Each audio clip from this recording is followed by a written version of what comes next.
ये शमा क्या करे, ये शमा तो जले सारी दुनिया में आखिर दिल। गरीबी इस दुनिया में एक अभिशाप सी लगती है जो प्रतिभा को भी छिपा देती है। सलीम अहमद एक ऐसी मिसाल जिनके पास रफ़ी साहब सी सुरीली आवाज़ थी, मगर गरीबी ने उन्हें सालों तक गुमनामी के अंधेरे में रखा। लेकिन कहते हैं न, किस्मत जब करवट लेती है तो सितारे भी चमक उठते हैं। इंडियन आइडल के मंच ने सलीम को वो रोशनी दी जिसकी उनकी प्रतिभा हकदार थी। रातों रात उनकी आवाज़ ने दुनिया के दिलों पर राज किया, क्योंकि वो न सिर्फ गाते थे बल्कि रफ़ी साहब के जादू को फिर से जिंदा करते थे। सलीम की कहानी सिखाती है, प्रतिभा कभी हार नहीं मानती, बस उसे एक मौके की तलाश होती है। हाय मैम, नमस्कार दोस्तों। मैं आज यहाँ देख रहा हूँ इस मंच पर बहुत लोगों की आंखों में आंसू हैं। इस शमा से कहीं आगे। यकीनन मेरी कहानी सुनकर आप रो पड़े हैं, लेकिन मेरे लिए आंसू ना बहाएं मेरे दोस्तों, मेरा साथ दें, आगे बढ़ने में दुआ करें मेरे लिए। लग जाए तो कि जिंदगी इतनी आसान नहीं होती है। मैं आज भी उसी छोटे से घर में रहता हूँ, मैं पहले रहा करता था। मेरे प्यारे दोस्तों, जरा देखिए तो, ये हैं हमारे सलीम अहमद, जिनके कंठ में तो जैसे खुदा ने साक्षात संगीत भर दिया है। लेकिन गरीबी एक ऐसा नासूर है जिसने इनकी इस अनमोल प्रतिभा को भी कहीं गुम कर दिया था। सोचिए तो, जिस इंसान के पास रफ़ी साहब जैसी सुरीली आवाज हो, वो गुमनामी के अंधेरे में जी रहा हो, ये कैसी विडंबना है। और जानते हैं, इस गरीबी के बुखार में भी, इस मुश्किल घड़ी में भी इनके लबों पर शिकवा नहीं, सिर्फ अल्लाह का शुक्र है। इनके दिल में एक छोटी सी मासूम सी आस पल रही है, एक सपना है इनकी आंखों में, एक अपना छोटा सा आशियाना। जरा कल्पना कीजिए, अगर किस्मत ने इनकी सुनी, अगर आप सबका प्यार और मेहरबानी इनके साथ रही, तो वो दिन दूर नहीं जब सलीम का ये छोटा सा सपना एक हसीन हकीकत में बदल जाएगा।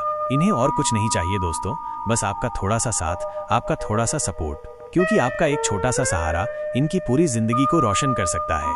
आइए हम सब मिलकर सलीम के इन सपनों को पंख दें। आइए इनकी प्रतिभा को वो आसमान दें जिसकी ये हकदार हैं। एक बार सोच कर देखिए, आपकी थोड़ी सी मदद किसी की पूरी दुनिया बदल सकती है। क्या हम मिलकर ये नेक काम नहीं कर सकते? आइए सलीम के सपनों को उड़ान दें। दुआ करें मेरे लिए कि मेरा एक घर हो जाए जहां मेरे बच्चे रह सकें। इंडियन आइडल आ गया, लेकिन कामयाब होऊंगा या नहीं ये मुझे भी नहीं मालूम। अगर आप लोगों ने साथ दिया तो हो सकता है कि मैं आगे चलकर कामयाब हो जाऊं। नहीं दिया तो वही रिक्शा, वही मैं, वही ऑटो, वही जिंदगी, सब कुछ वही होगा। लेकिन मैं आप लोगों को मोहम्मद रफ़ी साहब का एक बड़ा ही प्यारा गाना सुनाने जा रहा हूँ। ये शमा क्या करे। थैंक यू, बहुत शुक्रिया। क्या नाम है आपका? जी सर, मेरा नाम सलीम अहमद है। वाओ, कहाँ से आप?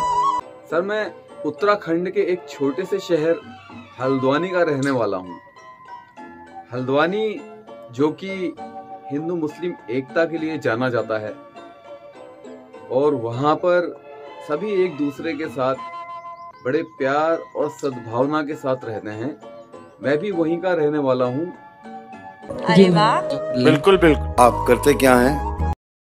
अब सर मैं काम के बारे में आपको क्या बताऊं सर। क्यों ऐसा? काम के बारे में बताते हुए मुझे बहुत अजीब सा फील हो रहा है सर। अच्छा। क्योंकि सर मैं कोई बहुत बड़ा काम नहीं करता हूँ, छोटा मोटा काम कर लेता हूँ सर, जो भी मिलता है। पहले मैं लोगों के घरों में पुताई किया करता था और उनकी बेरंग जिंदगी को रंगदार बनाया करता था सर। उसके बाद फिर मैंने सर सड़कों पर रेहड़ी लगाना शुरू कर दी। रेहड़ी लगाने के बाद सर मैंने मजदूरी की जब मेरा काम नहीं चला। उसके बाद सर थोड़े से हालात बदले तो मैंने हाथ वाली रिक्शा चलाना शुरू कर दिया। उसमें भी सर इतना ही गुजारा हो पाता था कि मैं बस थोड़ा सा अपने परिवार के साथ सही से रोटी खा लिया करता था।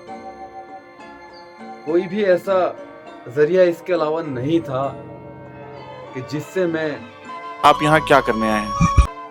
बहुत ज्यादा पैसा कमा सकूं और अपने परिवार का खर्च चला सकूं। तो आज यहाँ पर मजबूरी में मुझे इस मंच पर आप सभी के सामने ये सारी बातें रखनी पड़ रही हैं।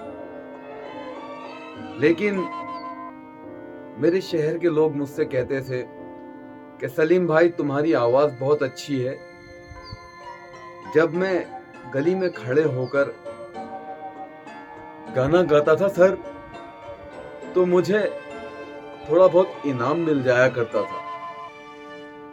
वो मेरे लिए ऐसा था जैसे कि किसी को अमृत मिल गया हो। वो सभी लोग तारीफ करते रहे, मैं गाता रहा। गाते गाते फिर एक दिन मुझे इस मंच पर आने का मौका मिला।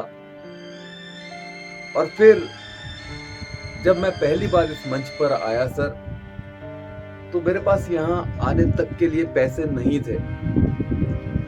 मैंने रोना नहीं सीखा सर।